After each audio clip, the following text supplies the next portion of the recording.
Hello dear students, आज हम करेंगे civil disobedience movement and non cooperation movement में डिफ़र क्या है, क्या इनमें डिफरेंस पाया जा रहा है। अगर हम देखें तो हमने स्टार्टिंग में किया था जो नॉन कोऑपरेशन मूवमेंट असहयोग आंदोलन जो स्टार्ट हुआ था 1920 में स्टार्ट हुआ था और 1922 तक चला था। और जो सिविल डिसोबीडियंस मूवमेंट है ये कब स्टार्ट हुई है, 1930 में स्टार्ट हुई और कब तक चली, ये 1934 तक चली। और जो सेकंड पॉइंट इसका बनता है, नॉन कोऑपरेशन मूवमेंट किस वजह से स्टार्ट हुआ था, किस वजह से लॉन्च की गई थी, जलियांवाला बाग ट्रेजेडी की वजह से।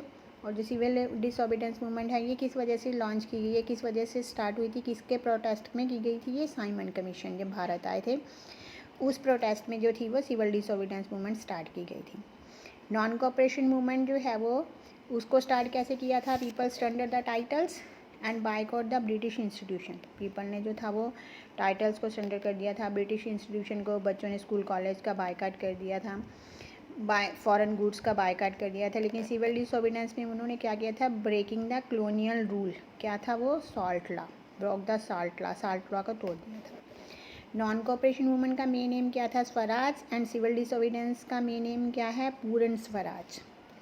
नॉन कोऑपरेशन मूवमेंट जो थी वो लगभग सभी पीपल्स के द्वारा सपोर्ट की गई थी ये मूवमेंट जो थी। लेकिन सिविल डिसोबीडियंस मूवमेंट है इसमें मुस्लिम ने, इंडस्ट्रियल वर्कर में, बिजनेसमैन ने पार्टिसिपेट नहीं किया था। ये तो हमारी लिमिटेशंस होगी, हमारी किसी डिफरेंस हो गया किसका, civil disobedience movement and non cooperation movement का। उसके बाद जब सिविल डिसोबीडियंस मूवमेंट चल रही थी तो कॉलोनियल गवर्नमेंट ने, ब्रिटिश गवर्नमेंट ने इसको सप्रेस करने के लिए क्या क्या हथकंडे अपनाए, क्या क्या पॉलिसीज़ अपनाई। उन्होंने क्या किया, मेन जो लीडर थे कांग्रेस के मेन लीडर्स को अरेस्ट कर लिया, उसमें जिसमें से अब्दुल गफ़ार खान जो प्रोमिनेंट लीडर थे इसके, उनको भी अरेस्ट कर लिया गया था। गांधी जी को भी अरेस्ट कर लिया गया, उनको जेल में डाल दिया गया, जिसकी वजह से लोग गुस्से हो गए। वर्कर्स ने क्या कर दिया, पुलिस स्टेशंस के ऊपर अटैक करना शुरू कर दिया, म्यूनसिपल बिल्डिंग्स पे अटैक करना शुरू कर दिया, रेलवे स्टेशंस पर भी अटैक करना स्टार्ट कर दिया, जिसकी वजह से गांधी जी ने क्या किया, इसको एक बार फिर इसको जब इनको अटैक करना शुरू कर दिया लोगों ने, पीसफुल पीपल्स ने भी अटैक करना शुरू कर दिया, वुमेन्स और बच्चों ने भी पूरी तरह से इसमें पार्टिसिपेट किया। उनको भी गवर्नमेंट ने सप्रेस करने के लिए लोगों को दबाया, लोगों को मारना पीटना शुरू कर दिया। 1 लाख से ज़्यादा लोगों को अरेस्ट कर लिया गया था। Due to this Gandhi ji called off CDM। जब हमने पहले भी देखा था जैसे ही वायलेंस होता था गांधी जी ने नॉन कोऑपरेशन मूवमेंट भी वापस ले ली थी और इसको भी वापस लेने के लिए सोचा। इसके लिए उन्होंने क्या हुआ, गांधी इरविन पैक्ट 5 मार्च 1931 में जो था वो गांधी इरविन पैक्ट, गांधी जी और इरविन के, लॉर्ड इरविन वाइस राय थे उस समय हमारे देश में, उनके बीच में एक समझौता हुआ। समझौते में उन्होंने क्या किया, गांधी जी ने बोला कि हम जो है वो सिविल डिसोबीडियंस मूवमेंट वापस ले लेंगे, लेकिन जितने भी हमारे लीडर्स को, जितने भी लोगों को अरेस्ट किया गया है, गवर्नमेंट क्या करेगी, ब्रिटिश गवर्नमेंट उनको रिलीज़ कर देगी, उनको छोड़ देगी। लेकिन जब वो वहाँ से वापस आए, लंदन से वापस आए तो डिसअपॉइंट थे, क्योंकि अभी तक गफ़ार खान और पंडित जवाहरलाल नेहरू जो थे वो अभी भी जेल में थे। तो गांधी जी ने दोबारा से जो थी सिविल डिसोबीडियंस मूवमेंट स्टार्ट की, लेकिन तब लोगों ने इतना पार्टिसिपेट नहीं किया और 1934 में दोबारा ये जो थी वो सिविल डिसोबीडियंस मूवमेंट ख़त्म हो गई, इसको बंद कर दिया गया।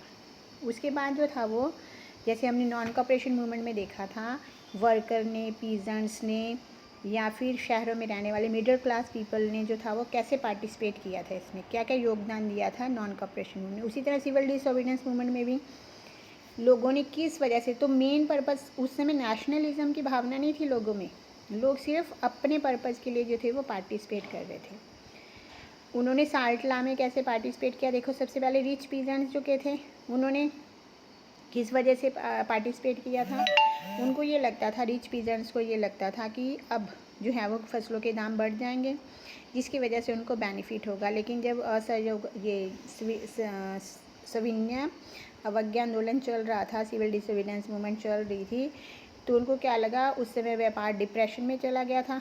हमने देखा था इकोनॉमी जो थी वो डिप्रेशन जो थी, क्राइसिस, इकोनॉमिक क्राइसिस हो गए थे, चीज़ों के दाम बहुत ज़्यादा कम हो गए थे, तो इसकी वजह से उनको काफ़ी ज़्यादा डिसअपॉइंट हुई और किसानों को भी लगता था कि उनके रेवेन्यू माफ़ हो जाएंगे, लेकिन ऐसा नहीं हुआ। उसके बाद अगर हम देखें,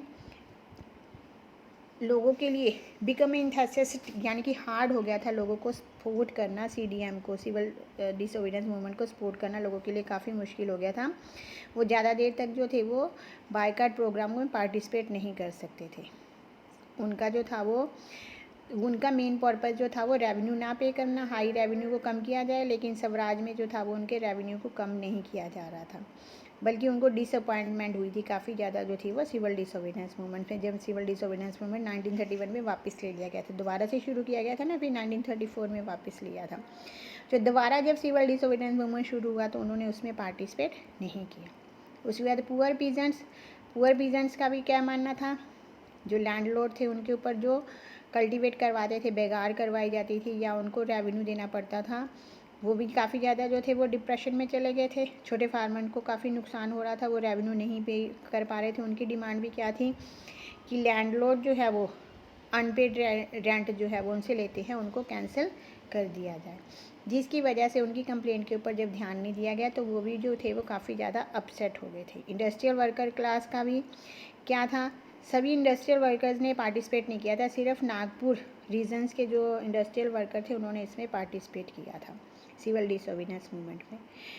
कहते जिन्होंने भी पार्टिसिपेट किया था उन्होंने भी क्या किया था, फॉरेन गुड्स को बायकाट वगैरह करना जब शुरू कर दिया तो हमने उसमें भी देखा था कि लेकिन ये फॉरेन गुड्स जो थी वो सस्ती पड़ती थी, इस वजह से दोबारा लोगों ने इसको जो था वो यूज़ करना शुरू कर दिया था। लेकिन उनकी जो उनका जो मूवमेंट में वो किस लिए थे, वो जो उनकी जो लो वेजेस मिल रही हैं उनकी वेजेस को बढ़ाया जाए, पुअर वर्कर्स की कंडीशंस को जो है वो इम्प्रूव किया जाए। लेकिन इसमें जो था वो सिविल डिसोबीडियंस मूवमेंट में ऐसा कुछ नहीं हो रहा था लोगों के साथ। इस वजह से वर्कर्स की जो डिमांड थी industrial would not like it, क्योंकि बड़े बड़े उद्योगपति जो थे वो इसमें नहीं मिल रहे थे गांधी जी के साथ, और वर्कर्स को भी लग रहा था कि ये सिर्फ इंडस्ट्रियलिस्ट की बात को माना जाता है। इस वजह से वर्कर्स ने भी इसमें पार्टिसिपेट नहीं किया था। वुमेंस ने जो था वो इसमें बहुत ज़्यादा बढ़ चढ़ कर भाग लिया था। जब भी गांधी जी, हमने देखा था दांडी यात्रा जब चल रही थी, जहाँ से भी जिस गांव में से भी निकल रहे थे वुमेन उनको औरतें काम करके उनको सुनने के लिए आती थी। बच्चों ने भी इसमें पार्टिसिपेट किया। वुमेन ने काफ़ी बढ़ चढ़ कर भाग लिया था इसमें, वो घर से उनको सुनने के लिए आती, और उन्होंने भी जो था वो समुद्र के पानी को उबाल कर नमक बनाया। और उनको भी बहुत सारी औरतें जो थी वो जेल में गई थी, उन्होंने भी जो था वो इसमें आज़ादी के मिशन में भाग लेना शुरू कर दिया था। अब है इसकी लिमिटेशंस क्या हैं, CDM की लिमिटेशंस क्या हैं, सीमाएं क्या थी, किस वजह से ये सक्सेसफुल नहीं हो सका, क्या कमियां रह गई थी इसकी कि जिसकी वजह से ये सक्सेस नहीं हो सका था। सबसे पहले क्या है बेटे, Congress was ignore the Dalit and depressed class. Congress ने किस चीज़ को इग्नोर, सभी लोगों को साथ नहीं ना लेकर चले थे, दलितों को और डिप्रेस्ड क्लास को, जो गरीब वर्ग था उनको इन्होंने इग्नोर कर दिया था। और fear of defending the conservation high class Hindu, और क्या था उनके दलितों और उनके मन में क्या डर था कि जो हाई क्लास के लोग जो हैं, कंजर्वेटिव लोग जो है वो उनको दबाने की कोशिश करेंगे। उसके बाद है फ्रॉम मिड 1920 1920 के मध्य